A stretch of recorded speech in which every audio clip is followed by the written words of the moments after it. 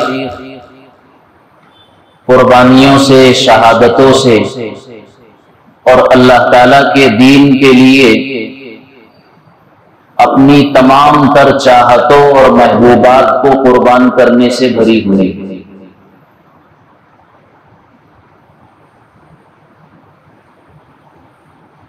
इस्लाम कभी भी बगैर कुर्बानी के आगे नहीं बढ़ा। जान और माल को, आबरू और ख्वाहिशात को अल्लाह के दीन की सरबुलंदी के लिए, उसकी आबियारी, उसकी शादागी के लिए और अल्लाह की जमीन पर अल्लाह का कानून चले, अल्लाह की मर्जियात अल्लाह की जमीन पर कायम हो और चले, इसके लिए हर दौर और हर जमाने में अल्लाह के नेक बंदों ने कुर्बानियां पेश की।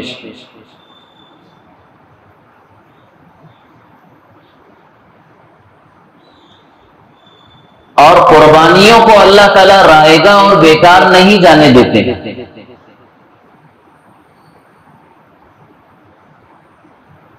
ये दुनिया ईमान वालों के लिए आसानियों का घर नहीं है।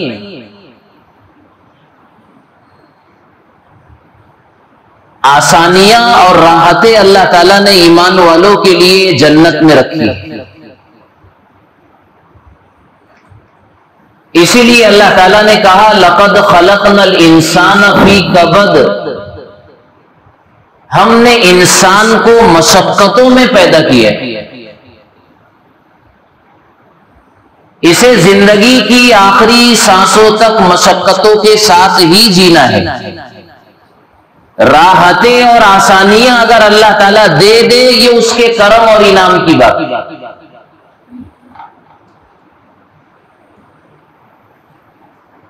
और जब महबूब की चाहतें बढ़ती है और महबूब से मिलने के जज्बात जब जोश मारते हैं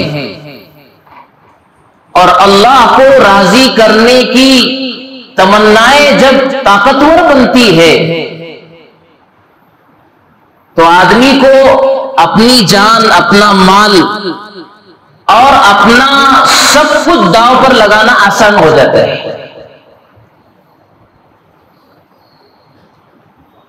चाहतों को कुर्बान करना आसान होता है।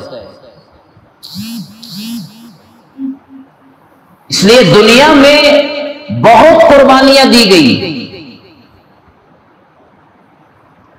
इस्लाम उसके बाद ही आगे बढ़ा है। इस जमाने के लोग ऐसा समझते हैं, हम ऐसा समझते हैं कि आसानियों से हम आगे बढ़ेंगे। कठिनाइयां, मुश्किलात, कुर्बानियां, मुजाहदात, रियाजात, परेशानियां हमारी राहों के लिए संगे मील नहीं बनेगी। ऐसा हो नहीं सकता है, ऐसा नहीं होगा।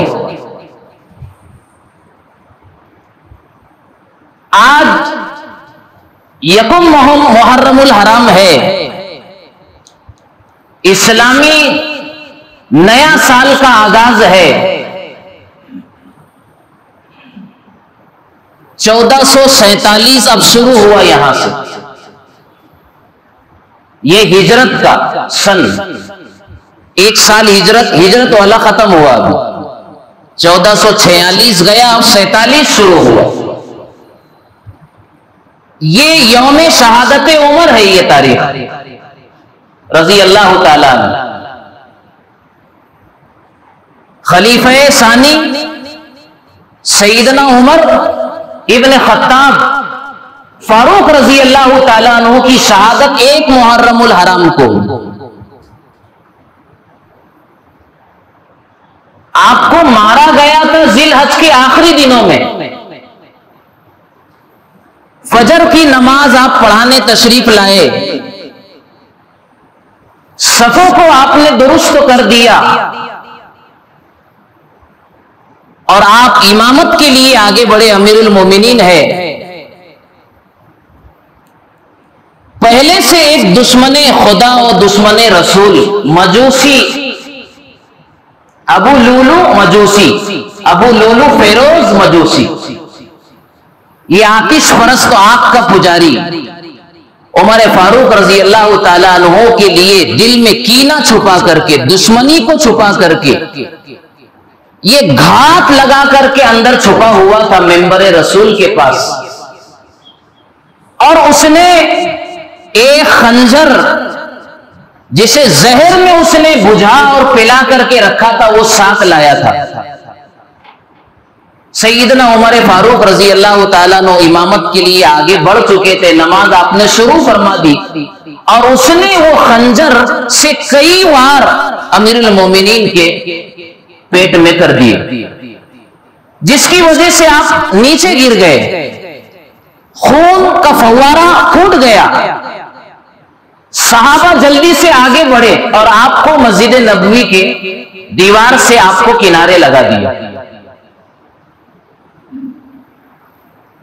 चूंकि जख्म गहरा था और आंतों के अंदर, जिसको हम अतड़ियां कहते हैं, उसमें यह जख्म पहुंच चुका था। सहाबा इस बात को समझ रहे थे कि इस जख्म के बाद अमीरुल मोमिनीन का जाबर होना और महफूज हो जाना और सलामत होना मुमकिन नजर नहीं आता है। वो आपके इलाजो मुआलजा की तदबीर में आगे बढ़ने की कोशिश करने लगे। अमीरुल मोमिनीन रजी अल्लाह ताला अन्हु उमर फारूक ने फरमाया अब्दुर्रहमान बिन औफ रजी अल्लाह ताला अन्हु से, मुझे इसी जगह रहने दो और छोड़ दो मुझे इसी हालत में, जाओ नमाज मुकम्मल करो, नमाज मुकम्मल करो।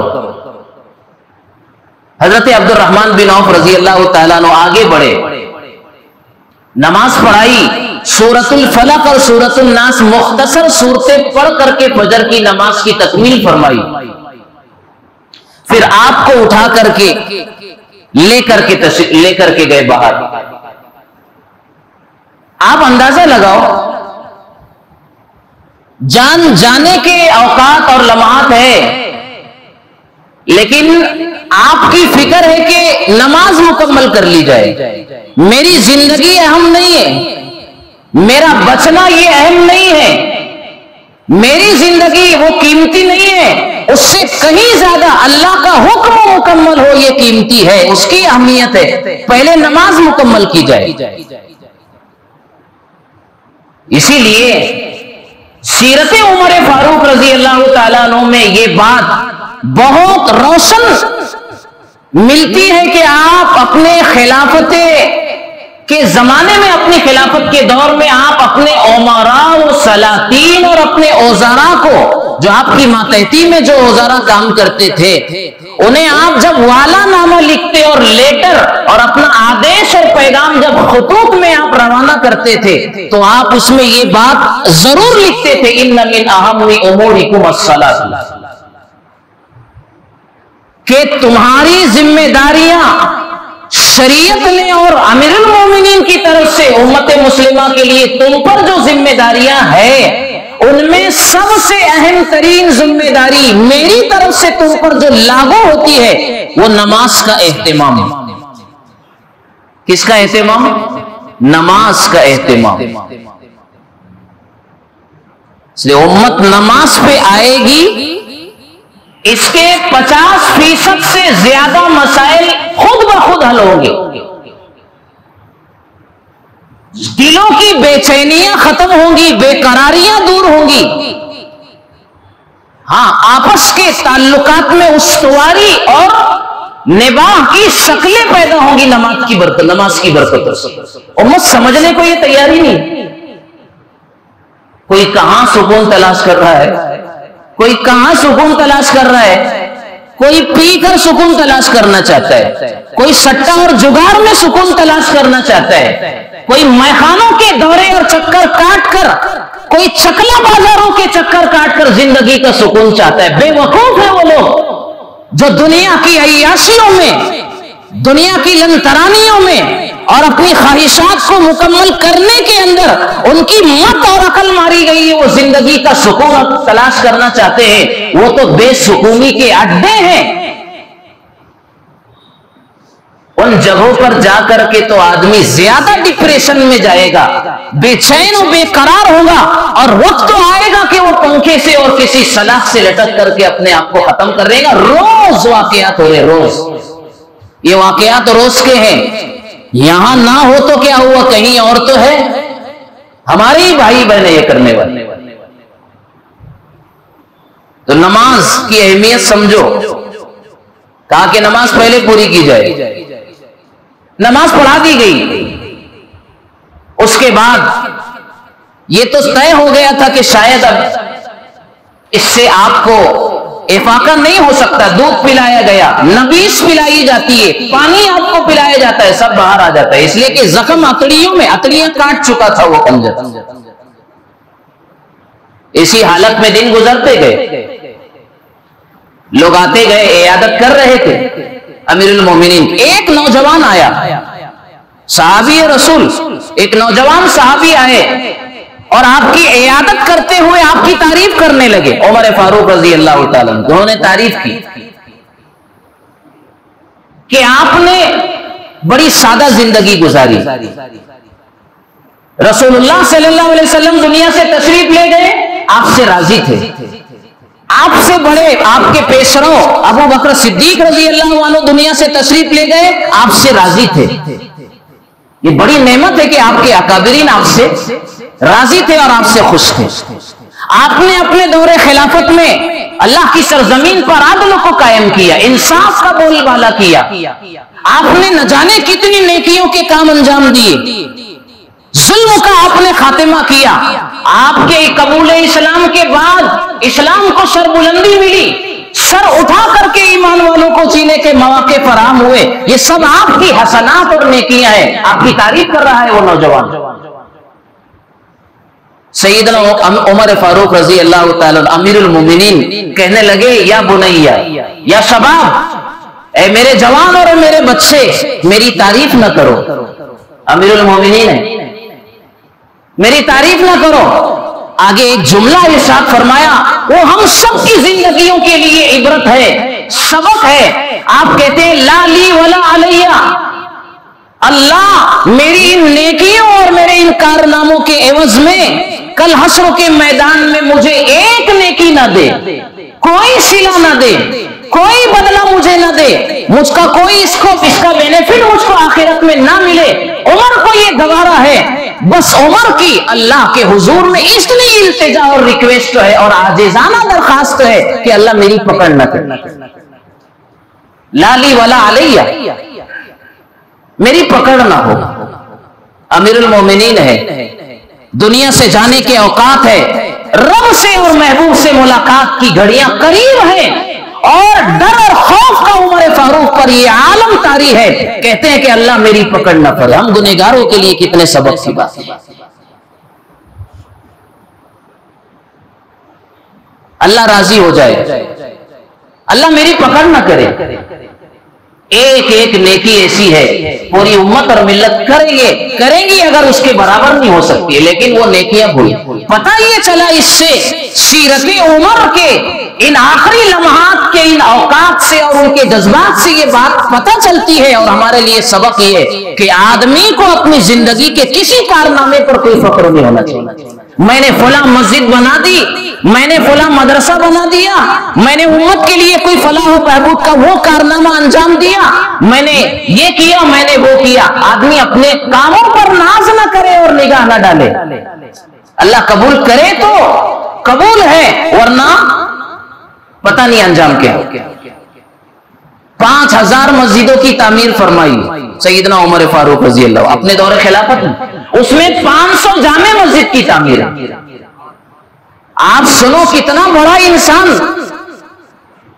17 आयात कुरान में ऐसी है जो सैयदना उमर फारूक रजी अल्लाह ताला अन्हो की चाहतों के मुताबिक उतरी।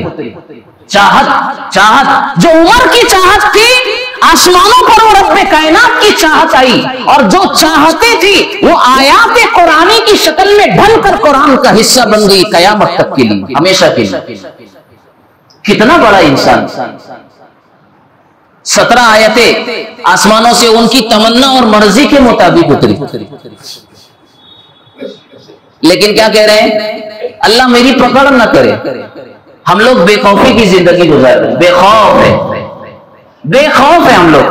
बहुत बड़ा मर्ज है मेरे भाइयों बेखौफी, कि आदमी को अपनी गलतियों का एहसास न रहे, अल्लाह के हुजूर में हाजिरी का एहसास न रहे, अपनी पकड़ और अपने जो है सजा का आदमी को ध्यान न रहे कि मेरा क्या बनेगा जब जाऊंगा कब्रों में और हश्र में। आदमी अगर इस तरह की बेखौफी की जिंदगी अगर गुजारेगा तो फिर वो अपनी जिंदगी की सही डगर को, सही समतों को तय नहीं करेगा। बेखौफ हो जाना बड़े खतरे का अलार्म है। आदमी को डरते रहना चाहिए। हमारे पास तो कुछ भी नहीं देने के लिए, उमर फारूक रजी अल्लाह तआला अन्हु के पास तो बहुत कुछ था। उसके बाद अपने बेटे को बुलाया, अब्दुल्ला इब्ने उमर रजी अल्लाह तआला, अब्दुल्ला को बुलाया और कहने लगे बेटा जाओ मां आयशा रजी अल्लाह तआला अन्हा से कहो, दरखास्त कहो कि उमर बिन खत्ताब रसूलुल्लाह सल्लल्लाहु अलैहि वसल्लम के कदमों में जगह चाहता है।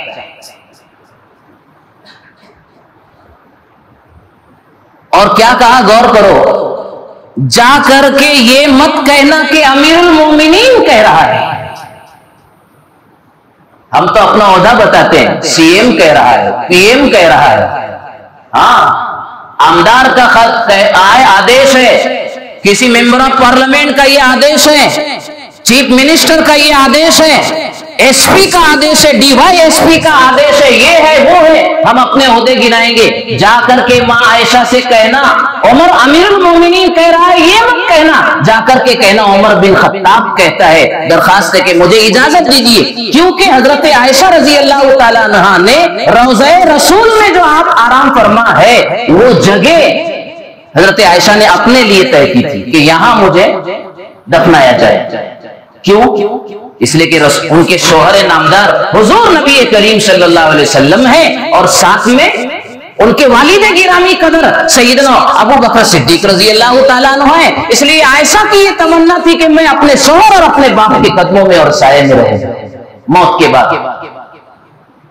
हजरत आयशा रजी अल्लाह तआला अन्हा ने कहा कि इजाजत है उमर को इजाजत है, और मैं अब अपने लिए वसीयत करती हूं कि उमर फारूक रजी अल्लाह तआला अन्हु को तो कदमे रसूल सल्लल्लाहु अलैहि वसल्लम ने दफना दिया जाए, लेकिन आयशा को सामने जन्नतुल बकी में जगह दी जाए। अपने लिए जन्नतुल बकी का पैसा तरजीह दे दी अपने ऊपर उमर फारूक रजी अल्लाह। हक तो था उन्हीं का, मकाम मर्तबा था तो उन्हीं का, सब कुछ था, लेकिन अपना हक ईसार कर दिया। इससे ईसार की तालीम, ईसार अपनी चाहतों को, अपनी तमन्नाओं को, अपनी आरज़ुओं को और अपने हिस्से को कुर्बान करके दूसरों के लिए उसको दे देना, ये भी ईमान वाले की जिंदगी का बहुत नुमाया वस्फ होना चाहिए। अपना हक दूसरे को दे दिया। आज हक की तो लड़ाई है। कौन छोड़ना चाहता है अपना हिस्सा? कौन छोड़ना चाहता है अपना हक जो उसका हकदार है, लेकिन फिर भी साहिब हक होने के बावजूद अपना हक दूसरों के लिए कुर्बान। और कितनी बड़ी फजीलत को उन्होंने गोया कुर्बान कर दिया। रसूलुल्लाह के कदमों में, साये में जिसको दफन होना नसीब हो जाए, ज़हे नसीब, कितनी बड़ी बात है। उसके बाद और सुन, अपने बेटे अब्दुल्ला से कहा कि बेटा एक बात और, ये अब जब वापस आ गए खबर लेकर के, क्या कहा, जब मेरा इंतकाल हो जाए तो सीधे जाकर के वहां दफना मत देना, मेरी लाश को और मेरे जनाजों को सईदा आयशा रजी अल्लाह ताला अन्हा के हुजरे के सामने ले जाना और उनसे कहना कि उमर बिन खत्ताब का जनाजा हाजिर है, इजाजत दीजिए। फिर जाके इजाजत दे। क्या आजीजी है, कितनी तवाज़ु है, कितनी जो है अपने आप को जो है झुका देना है, किस दर्जे का अपने आप को जो है मिटाना है और अपने आप को कुर्बान करना है। सईदना उमर फारूक रजी अल्लाह ताला अन्हु ने दो दुआ मांगी थी जिंदगी में। आदमी को जब जज्बात अल्लाह से ताल्लुक के जज्बात जब ज्यादा पैदा हो, कभी कभी हर इंसान की ये कैफियत बनती है, तो ऐसे मौके को छोड़ना नहीं चाहिए। दुआओं में ताकत से जी लगाकर मांग लेना चाहिए। हाँ, हम लोग तो दुआ में लगते नहीं है। जब जज्बात अल्लाह से के ताल्लुक की, मोहब्बत की चाशनी है और उसके जज्बात जब ज्यादा मौजज़न हो रहे हो, तो ऐसे मौके पर आदमी को दुआ करना चाहिए। दो दुआएं मांगी थी। एक दुआ ये मांगी थी, अल्लाहुम्मा इन्नी अस्अलुका शहादतन फी बलदी रसूलिका। इसमें दोनों बातें हैं। मैं शहादत भी चाहता हूं, यानी मुझे शहादत की मौत देना, पहली दुआ, और मुझे बलद रसूल सल्लल्लाहु अलैहि वसल्लम में मौत देना। दोनों दुआएं कबूल। शहादत भी मिली, मुसल्लह रसूल पर शहीद किए गए, मजलूम मारे गए, और रसूलुल्लाह सल्लल्लाहु अलैहि वसल्लम के शहर में विसाल हुआ और इंतकाल हुआ और शहादत मिली। इसकी बरकत से अल्लाह ताला ने तीसरी दुआ कबूल फरमाई। अल्लाह ने तीसरा इनाम इन दोनों दुआ की बरकत से दिया। ये दोनों दुआएं कबूल हुई और तीसरा इनाम अल्लाह ताला ने ये अता फरमाया कि कदमे रसूल सल्लल्लाहु अलैहि वसल्लम की बरकतों से नवाजा और रसूलुल्लाह के कदमों में आपको जगह मिली। ये दो दुआओं की बरकत से तीसरा इनाम मिला।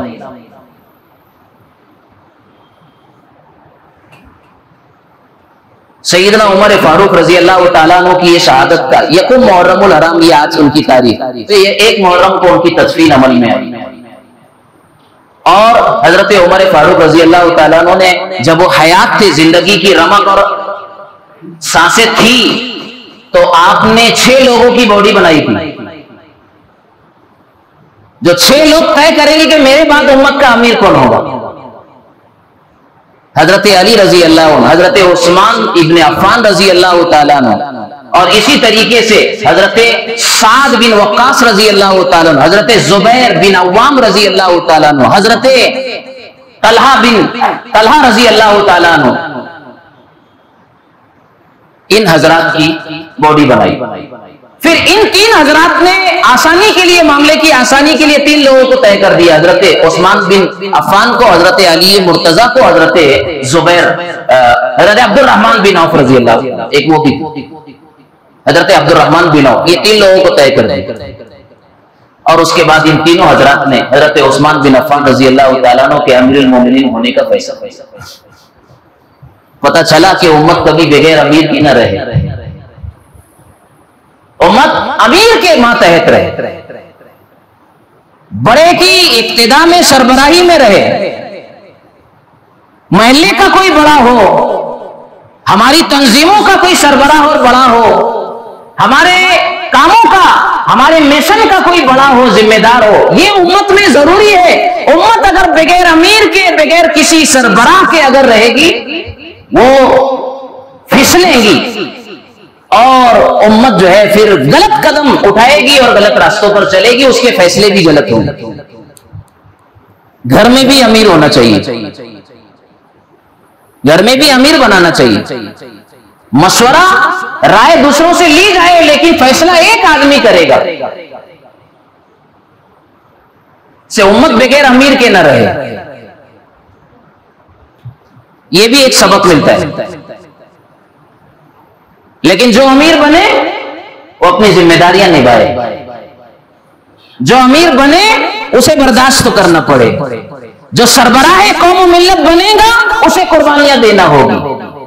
जो किसी भी जमात का, किसी भी सोसाइटी और इदारे का, किसी भी मिली और इज्तिमाई तंजीम का अगर कोई रहबर और रहनुमा बनता है, उसे बर्दाश्त तो सीखना पड़ेगा। उसको अपने मातहतों को लेकर चलना पड़ेगा। उसे बेबर्दाश्त तो नहीं होना चाहिए, उसे इंतकामी जज्बात से अपने दिल को खाली करना पड़ेगा, सख्त सुस्त सुनना पड़ेगा। इसी को कहते हैं बड़ा, उसे बर्दाश्त करना पड़ेगा। हजरत उमर फारूक रजी अल्लाह तआला अन्हु को शहादत नसीब हुई। शहादत का जज्बा हर मोमिन को अपने दिल में रखना चाहिए। हदीस पाक में अल्लाह के नबी सल्लल्लाहु अलैहि वसल्लम ने फरमाया, जो बगैर शहादत की नीयत और जज्बात से दुनिया से चला जाता है, माता मीततन जाहिलियतन, जाहिलियत की मौत मराओ। दूसरों को क्या पता शहादत क्या चीज है? शहादत है मतलूब व मकसूद मोमिन, न माले गनीमत न किस्मत कोशाई, दो आलम से बेगाना करती है दिल को, अजब चीज है लज्जत आशनाई। शहादत कोई मामूली चीज नहीं है, ये मोमिन की आखिरी तमन्ना है और बड़ी मीठी और प्यारी तमन्ना है ईमान वालों की। अहला उम्नियतिल मोमिनीन। हमारा तो दूर दूर तक इसमें तसव्वुर नहीं जाता है, दूर दूर तक इसका ख्याल नहीं जाता, इसलिए कि जान अपनी नहीं है, ये माल भी अपना नहीं है, और हमारी चाहतें रब की चाहतों के सामने क्या हैसियत रखती है। निकल जाए दम तेरे कदमों के नीचे, यही दिल की हसरत, यही आरज़ू है। एक ईमान वाले को जज्बे शहादत के साथ जीना चाहिए। अगर नसीब हो जाए शहादत का वो मकाम तो जहे नसीब, ये बड़े इनाम की और बड़े इकराम की बात यह है कि अब 10 मुहर्रमुल हराम जो आशूरा का दिन है, उसमें सैयदना हुसैन रजी अल्लाह तआला अन्हु की शहादत का वाक़या पेश आ गया। आने वाले हफ्ते में जो भी आए वो शायद इस पर बात करे, हो सकता है। लेकिन मैं ये बताना चाहता हूं कि मुहर्रमुल हराम हमारे इस्लामी साल का पहला महीना है। हिजरत को बुनियाद बनाया गया। किसको? हिजरत को। दौरे जाहिलियत में भी इस तारीखें चलती थी, सन और साल चलते थे।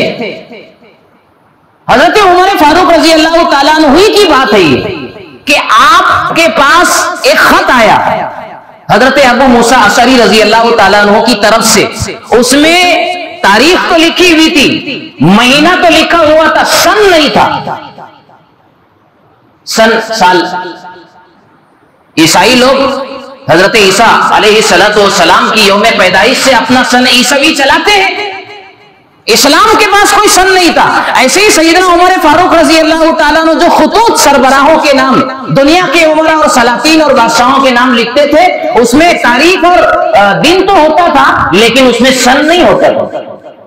ये मसाला सहाबा के दरमियान गर्दिश करने लगा कि कोई सन होना चाहिए हमारे खत पर, और हमारा भी कोई साल होना चाहिए, उससे आगाज होना चाहिए। किसको बुनियाद बनाया जाए? तो किसी ने राय दिया कि हुजूर की यौम पैदाइश को हमारे जो है कैलेंडर का आगाज किया जाए, आपके यौम वफात को बुनियाद बनाया जाए, या आपके हिजरत के वाकया को बुनियाद बनाया जाए। कुरैश मक्का आमुल फील से चलते थे।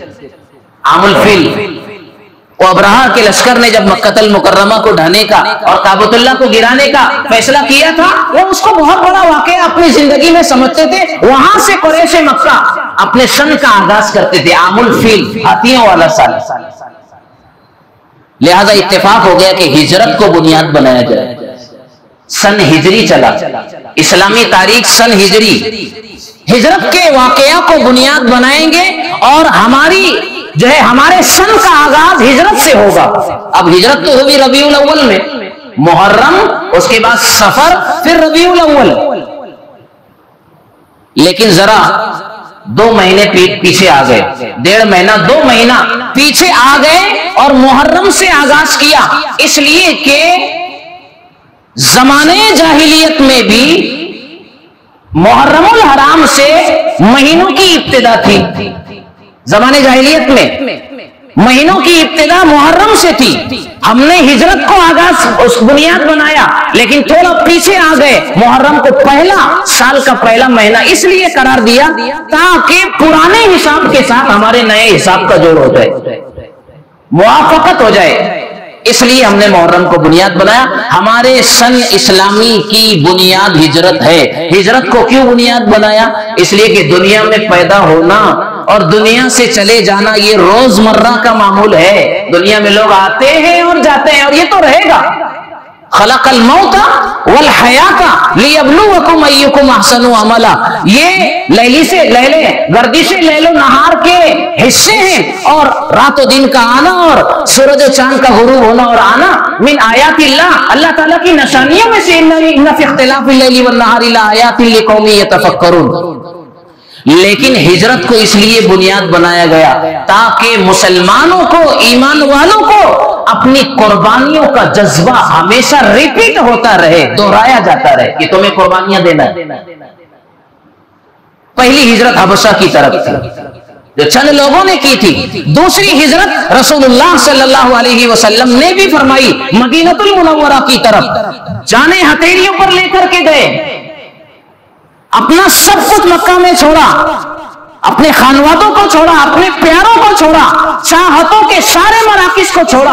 यहां तक कि नबी जब हिजरत फरमा रहे थे तो मक्कतुल मुकर्रमा और अल्लाह के घर को हसरत भरी निगाहों से पलट पलट कर देख कर कहते थे, ए काबा और ए मक्का, तू मुझे बड़ा अजीज है, लेकिन क्या करूं, तेरे बासिंदे मुझे यहां रहने नहीं देते। सताया गया। ये सब हालात ईमान वालों के साथ रहेंगे। हिजरत कयामत तक चलेगी। इसीलिए उलमा ने लिखा है कि हिजरत एक इबादत है। हिजरत इबादत है और हर जमाने में हिजरत होगी।